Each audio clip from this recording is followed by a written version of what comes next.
Hello everyone. In this topic, we will going to discuss about the effect of the development of science and technology in the Philippines. So basically, we will going to discuss the advancement from pre-colonial to colonial and to the modern times and the different projects or advancement now in the Philippines.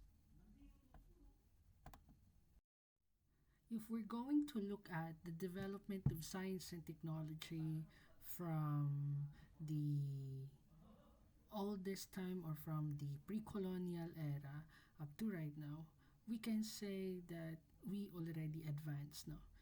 In terms of development of science and technology, though we have a lot of things that we need to develop. And I can say that the advancement, no, of the science and technology here in the Philippines are attributed to the Filipinos. So in this chapter, we will going to discuss what's the effect of the development of science and technology to the development of the Philippines as a country, as a nation. In the pre-colonial period, we can observe that our ancestors already had the development in terms of science and technology.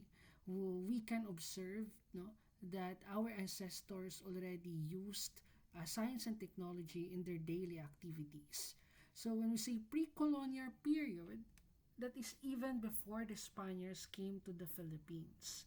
So basically, they have already incorporated science and technology in their daily activities. So the question is, in what way? No? So number one, our ancestors already used plants and herbs as medicines, and in terms of their livelihood, they already used the system of farming and animal raising. And in terms of transportation, they have already their own way, no, of transportation, whether in terrestrial or inland or in maritime transportation. Another proof of the integration of science and technology in the daily activities of our ancestors is the rice terraces. So basically, these rice terraces, no, found at the Cordilleras are actually an innovative way of our ancestors to survive in an environment wherein farming system is very hard, no? If we look at the location, the sources of water, I think it will be hard for them to cultivate crops. But because of their innovative idea, they were able to establish a complicated engineering feat wherein they were able to build the rice terraces only by hand. No? And they incorporated the irrigation system in these rice terraces wherein they use the water from the forest in order to achieve an elaborative farming system, and they can establish this kind of engineering design in order to cultivate the crops even in this type of environment. After the pre-colonial period is your colonial period. This is the time where the Spanish already colonized the Philippines. If we observe, because of the colonization of the Spanish, the science and technology of the Philippines actually also developed. No? So the Spanish government actually developed the health and the educational system that at that time only enjoyed by the Principalia class. So, because of the development of science and technology in the Philippines at the time of the colonization of the Spaniards, we can observe that the infrastructures actually developed at that time. So, the Spaniards built using the engineering skills and tools in building the walls, the roads, the bridges, and other infrastructures at that time. So, decolonization of the Spaniards actually helped to develop the science and technology at the colonial era.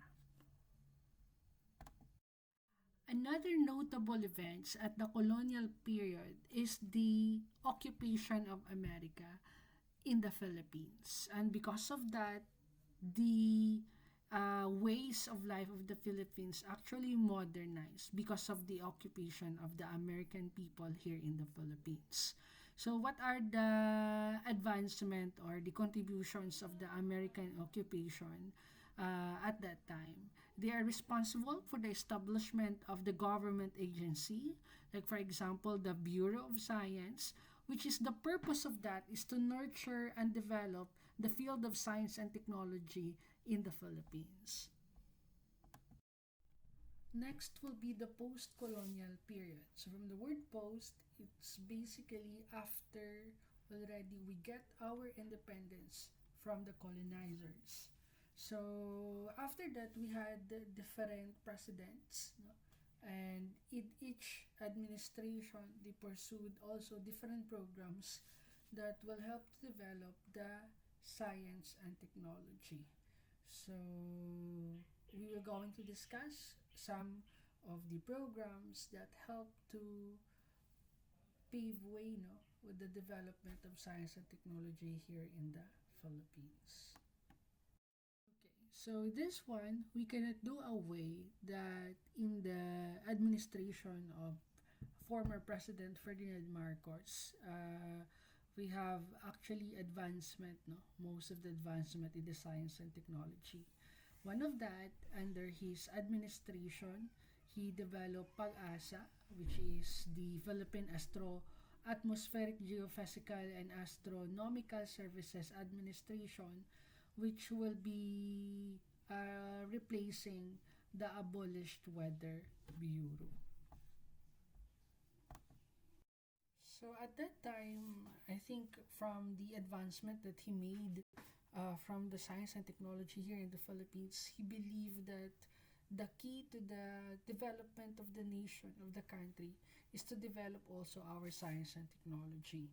So we have the development of National Academy of Science and Technology, also the establishment of the National Science and Development Board, now known as the Department of Science and Technology. So after of his term, the next presidents, no, ruled in the Philippines actually have also their own legacy in the advancement of science and technology in our country. So what did we learn from this discussion? That even before the arrival or even before the colonizer came to the Philippines, our ancestor had already unique practices, tools, and belief, no? And that ideas even more developed because of the different periods that happened in our country from pre-colonial to colonial and post-colonial, which greatly influence the development or advancement or of science and technology in our country.